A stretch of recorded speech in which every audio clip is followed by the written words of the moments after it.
It means peace on you. It means health on you. It means relationships on you. It means rest on you. It means restoration from what you're weary of. When shalom is spoken, it's part of the Hebrew culture to speak seventh day over you. Okay?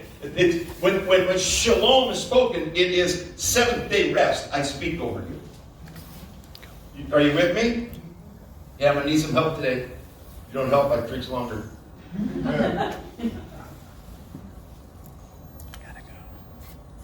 Watch what Jesus says. This narrative is lasted all the way from Genesis to Matthew 11:28. Jesus is talking and he says, "Come to me, all who labor and are heavy laden, and I will give you rest." You can't earn it. I just give you rest. All you have to do, come to me. I will give you rest. Take my yoke upon you and learn from me, for I'm gentle and I'm lowly in heart. Watch this. And you'll find rest for your soul.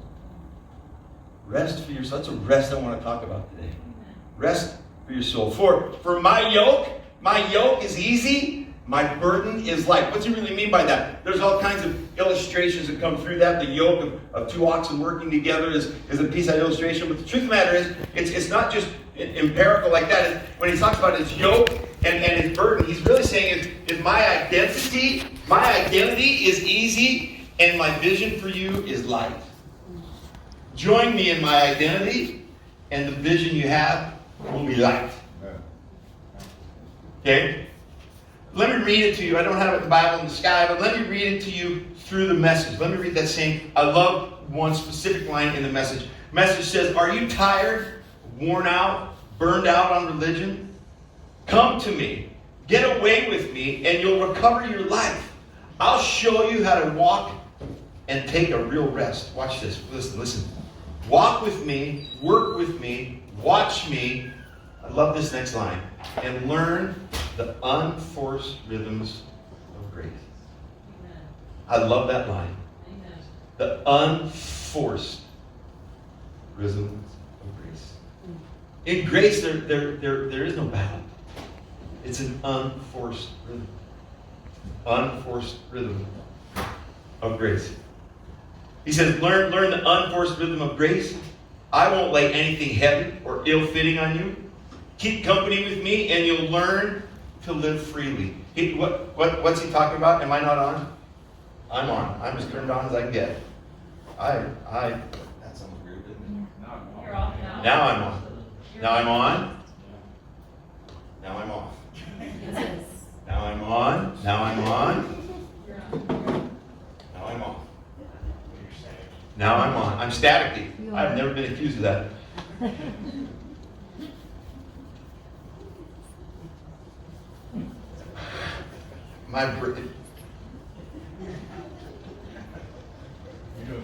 Do you get easily distracted? Do you ever get easily distracted? There's a lot of things I want to say right now that are not good. They would not be good for a pastor to say, and I want to say them. I won't lay anything heavy or ill-fitting on you. Keep company with me and you'll live freely. What's he talking about there? Matthew's talking about the seventh day rest. Come hang out with me. Get tired of religion. Get burned out on legalism. What I want you to have, I want you to have free and light, unforced rhythm of grace. Seventh day rest. I want to go a little deeper though. One of the greatest ways or threats to our rest, one of the greatest ways to lose our rest, and one of the greatest threats to our rest is losing our identity. When our identity is stolen, we suddenly start striving. When we lose identity, we start striving. We work very hard as a culture for our identity. I was in Barnes & Noble this past week and walking through, and I deliberately went to the self-help area. I counted 61 different books on self-help. Just trying to figure out who we are. What's my identity? There's today. Listen to me. Today in our culture, when it comes to gender identity. There's 52 current genders of gender identity. Now listen, don't start throwing rocks at people that wrestle with that, because this is a battle from the from day one of knowing our identity. And it's been confused from the beginning. And when we lose our identity, we lose our rest. And when we lose our rest, we lose our vision, because we're striving so hard. Does this make sense? Yes. Our identity is huge. Today, what is pandemic? Having your identity stolen. Financially. How often do you read through some kind of social media, hey, my identity was hacked? It's a big deal. It's a big deal. And when we lose our identity, we start striving, we lose our rest. And when we lose our rest, we lose our vision of who we are and what God has for us to accomplish. I did a Google search. How do I find my identity? Don't do that. Don't. Here's the deal. Google search, how do I find my identity? And you will get 4.5 million ways to find your identity. If you're not confused now, you will be Googling. But there was a website that I clicked on that said the top 3 ways to find your identity. Top 3 ways to find your identity. Here we go. Number 1, identify all of your identities.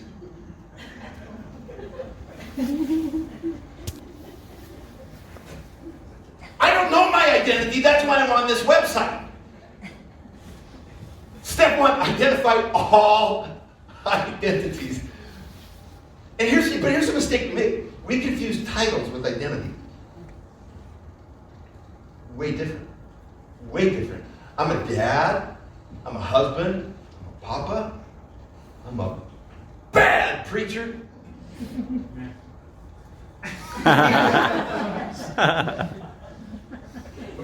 You can accuse me of static, bro. You can at least say I'm a good preacher. Okay. There's lots of titles. But the problem is titles change over life. And if your title is your identity, you will never really find your identity, because that title is going to change.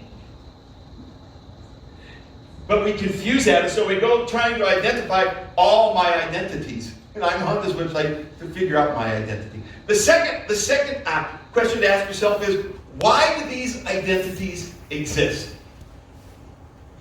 I don't know. You're the psychic. That's why I'm on this website.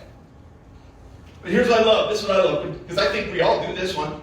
I think we all do number 3. It's the third most popular way to discover your identity on that same website.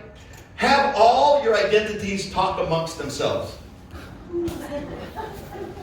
What? I already do that. Do you know? Is everyone in here? Am I the only one? I have multiple conversations in my head all the time. I answer myself. I walk away from a conversation and I'm driving away, and 2 minutes later I'm like, oh, I should have said this. And then I start speaking in third person. Oh, you dummy, you forgot. And now you start accusing me. I already have my identities talk amongst themselves.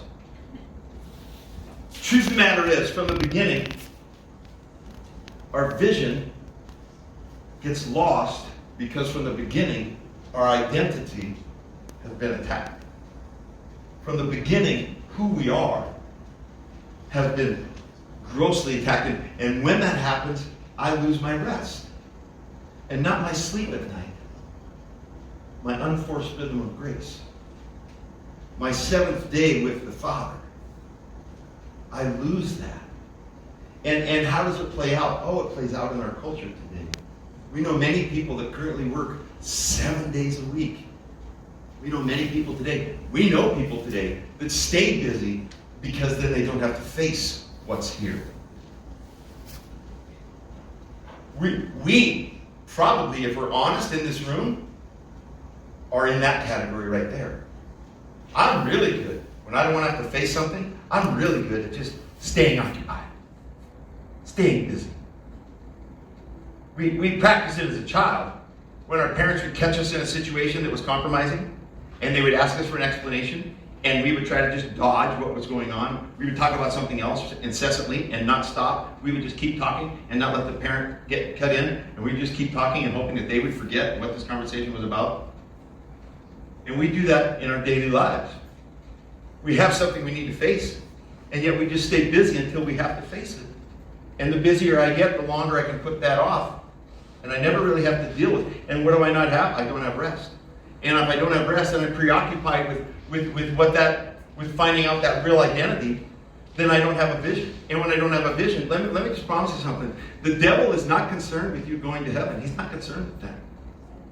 He's concerned with you figuring out your assignment and making a difference before you get there. He's concerned with you not knowing your identity. How do we know that? Matthew chapter 4, verse 5. We're going to eavesdrop on a conversation between Satan and Jesus. We eavesdrop on this conversation and listen to how this is framed. Matthew 4. Then the devil took Jesus to the holy city and set him on a pinnacle of the temple. This is a very crafty picture here. Took him to the holy city, put him on the pinnacle of the temple. And then Satan said to Jesus, if you're the Son of God, that seed of doubt. See, if we take the backstory to this moment, what happened before this moment was Jesus, before this moment, was identified for the first time, came out of being innocuous, came out and had the big reveal. And John the Baptist calls him out, hey, that's the guy. That's the guy. And Jesus says, I need you to baptize me. And John says, oh, no, bro, you need to be baptized of me. And Jesus said, no, you need to baptize me. So John the Baptist baptizes Jesus, and as Jesus comes out of the water, what happens next? God the Father says this, that's my son, and I'm proud of him. And up to this point, there's no recorded miracle. Up to this point, we don't see Jesus performing in any standard to earn that approval from his Father. All we see is Jesus baptized, and then the Father saying, that's my boy, and I'm proud of him. And then Jesus went into the wilderness for 40 days. And when Jesus came out of the wilderness, Satan says to him, Are you really God's son? Like, would God do that to you? If you were really his son, would he send you into the wilderness? I don't know if you can really trust that. I don't know if God, listen, look around you. We're up on this high place. Look at all this self-serving opportunity. Look at this. This is life. I don't think you're really a child of God. God would not take you through the wilderness. Isn't that what he does? Tried to make us doubt who we are. He tried to make Jesus doubt who he was. I guarantee you, he tries to make you and I doubt who we are. We sang a song today, I'm a child of God, which is amazing that it was in the song list today. Do you really believe that? Do you really believe that you're a child of God? Do you really believe that your Father loves you incessantly? Do you really believe that? How do you know if you believe that? Because you have rest. Because you have rest in the wilderness. See, it was in the wilderness. It says this, that after Jesus was baptized, the Holy Spirit led him into the wilderness. And then at the end of that time, it says, when he exited the wilderness, it says, being full of the Spirit. It was in the wilderness that he got his vision. It was in the wilderness he got equipped. It was in the wilderness he was indwelt. It was in the wilderness that became his most powerful, defining beginning of the ministry. But yet Satan comes and says, I don't know that you're the Son of God. I don't know. I don't really know. You? But Satan has done this from the beginning. Law first mentioned. Let's go back to Genesis chapter 3.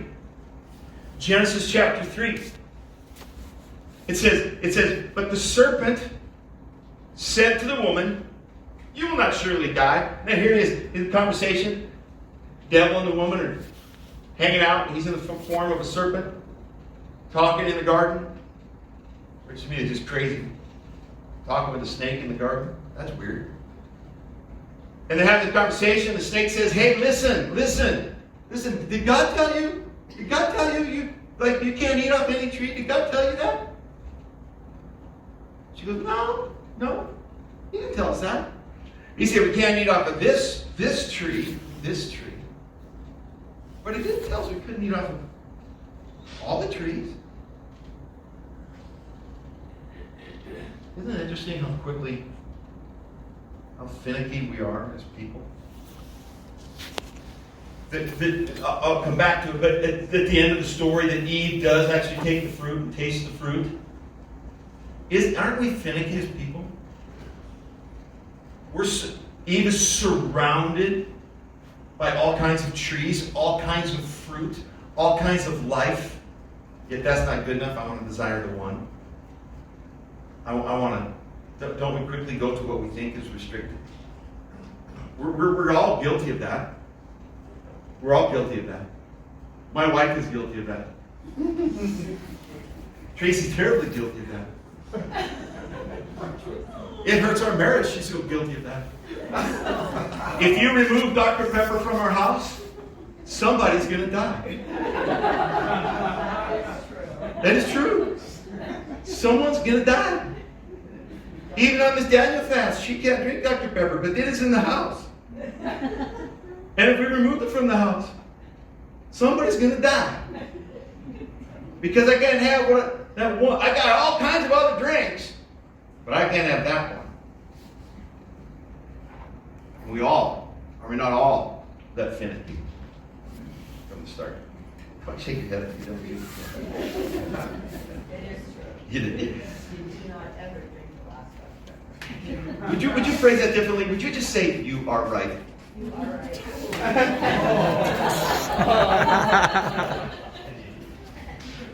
Anyone can help us with marriage counseling. So this conversation is going on, serpent and Eve. Serpent says, God didn't say that. God said, you can't eat anything. She said, no, we eat anything but that tree. And then watch what the serpent says. The serpent says this, God knows that when you eat of that tree, your eyes will be opened. Watch this. And you'll be like God. Listen, don't lose the strength of that statement. That statement right there is a doubting identity statement. Who was Eve created in the image of? She was already like God. She was already like God. And yet with that statement, he's afraid that you'll be like him. It casts doubt in who she was. It casts doubt in who she was. And then he says this, knowing, you'll be like God, knowing good and evil. Here's transliteration. That word knowing means intimacy. Okay, we back up in Genesis, we read that Adam knew Eve and they conceived. Go to the New Testament, Joseph did not know Mary. That word know is an intimate term. Intimacy. And Satan puts this doubt and says, he thinks that if you eat this fruit, you'll be like him. And by the way, he's intimate with both good and evil. See, that if the enemy can convince us that God's not wholly good, that takes the whole foundation. If God is not wholly and completely good, then you are not ever able to reach pure relationship with him. If he's not the only way to the Father, if his shed blood is not the only answer to salvation, Satan tries to remove that from the foundation of truth. And the foundation of truth, he is completely good. But see, if we can let our identity be stolen, then we strive and we don't have our rest. And if we don't have our rest, we spend our life not living a vision, but a title.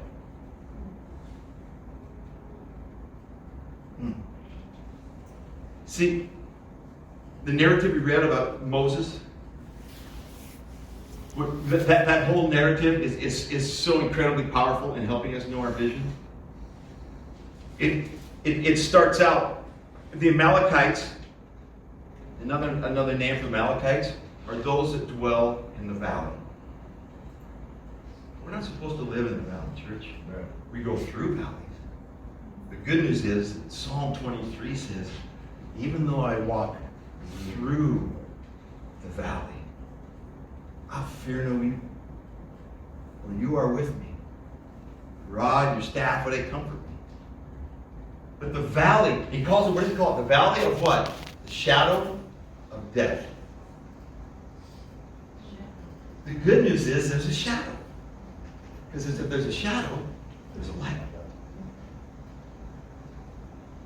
And he says, we're to walk through the valley. And so the Amalekites, the valley dwellers, show up. And it says, and they showed up where? In Rephidim. Rephidim, another word for Rephidim, is the place of rest. While the Israelites are on their journey to the promised land, on the journey to their vision, on the journey to their destiny, they come across a place that is called the place of rest. And they can't encamp there because the enemy tries to steal that rest from them. It started from the beginning of time. The enemy is trying to steal our rest. How many people do we know get a job and a week later want another one? I really thought God opened the door. But I've had a little conflict, so I need to walk. No. Don't let the Amalekites steal from you the promise that is just ahead of you.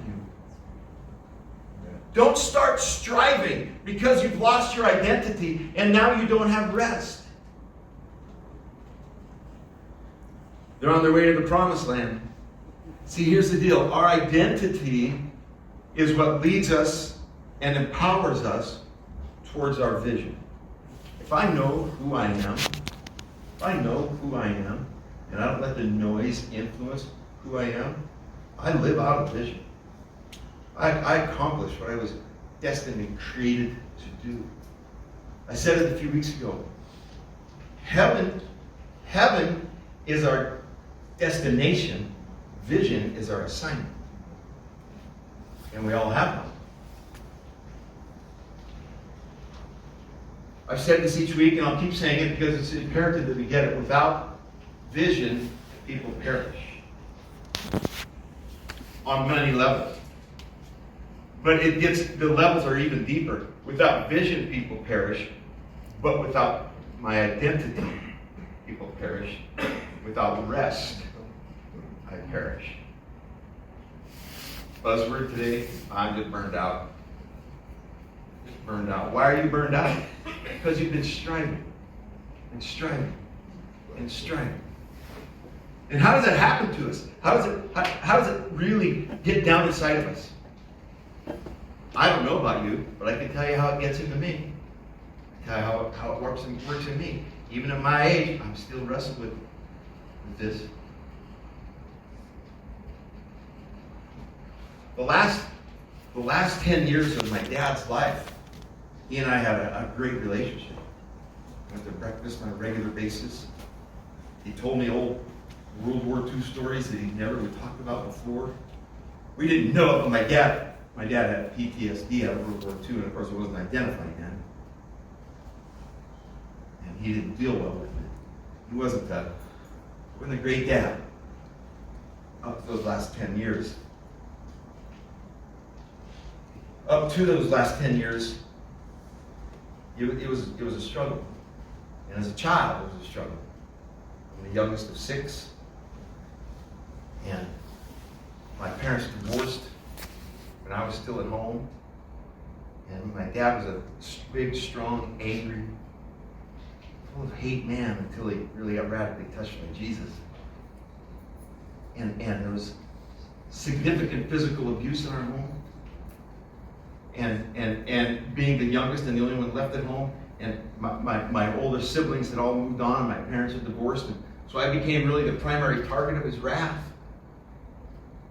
And today, how does that equate to today? How do I lose my identity and how do I lose my rest? Listen, church, listen.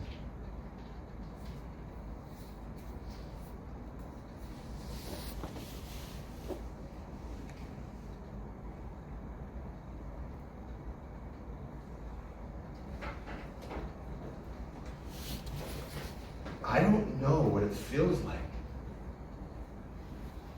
to hear my dad say, Russ, I love you. I don't know what that feels like. My dad has passed away. I can't hear it from my dad. And for some reason, that framework, where's my vision? I don't have that identity. And I find myself striving, trying to earn approval, trying to reach some level of success. And sometimes it even defines my relationship with Jesus. Does he really love me? Because I don't know what that sounds like. I'm familiar with my dad's voice calling me out. I'm familiar with my dad's voice bringing correction and discipline. I don't know what it sounds like for him to tell me he loves me. And that steals my rest. It's because I don't know that identity. So how do we overcome that? I'm really glad you asked that question. Psalm 139:13 is what has been my rock even the last few months. David wrote this psalm. Now, you need to understand, David, who had this moniker, a man after God's own heart, written as an epitaph on his headstone, if he had one today. David, who was a murderer. David, who was an adulterer. David, who broke all 10 commandments. All 10. He broke them all. That David, who took a supernatural power, killed a giant for selfish gain. He broke not only all the commandments, he broke most of the law. 613 of them. That guy wrote this. That guy wrote this. That guy, David, whose dad Jesse tried to deny he even existed. See, when they were looking for a king, and the prophet came to Jesse and said, I understand one of your boys is supposed to be king. And he's like, yeah, maybe not. I want to meet your boys. He didn't even call David in. That guy wrote this song. David says, Lisa, will you come up? David says, for you formed my inward parts. You knitted me together in my mother's womb. Verse 14. David says, I praise you. I'm fearfully and wonderfully made. That's not a statement of arrogance. That's a statement of truth. Do me a favor. I want you to close your eyes. I want you to close your eyes in this room. I want you to close your eyes. And I want you to say that out loud. I am fearfully and wonderfully made. And say that out loud. Maybe for the first time in your life. I am fearfully and wonderfully made. Keep your eyes closed. Say it again. I am fearfully and wonderfully made. Come on. We're going to do this for another couple minutes. This is the guy that had every failure you can think of. Every rejection you can imagine. Say it with me. I am fearfully and wonderfully made. That is not a statement of arrogance. With your eyes closed.